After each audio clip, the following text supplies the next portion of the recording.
বন্ধু বন্ধু বুলিলে এক সাহস, এক বিশ্বাস, এক আন্তৰিকতা, এক অনাবিল আনন্দৰ মধুৰ ক্ষণ।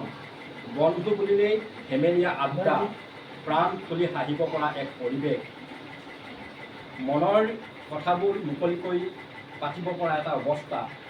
বন্ধু বুলিলেই দুখৰ মাজতো সুখ বিচাৰি পোৱা এক মিউজিয়াম। বিপদৰ বন্ধু হে প্ৰকৃত বন্ধু, এই কথাষাৰ চিৰ সত্য। মোৰ প্ৰাণৰো প্ৰাণৰ, মোৰ গানৰো গানৰ মোৰ বন্ধু বান্ধৱীসকল, বন্ধুবৰ্গৰ লগত হাতে হাত ধৰি আগুৱাই যাব লাগিব।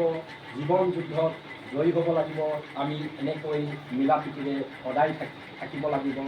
দেখুৱাই যাব লাগিব এক নতুন আদৰ্শ উঠি অহা নতুন প্ৰজন্মক। বন্ধু বুলিলে এক শক্তি হয়, এৰাব নোৱাৰা মৰম চেনেহ। প্ৰতিখন ফুলনিৰ পৰা আহি এপাহ এপাহ ফুল গোট খাই হৈছোঁ এটা গুলদাস্তা। এই গুলদাস্তাৰ সুগন্ধ চাৰিওফালে বিয়পি পৰক, তাৰ কামনাৰে কৰিছোঁ জয় আই অসম, জয় বন্ধুবৰ্গ।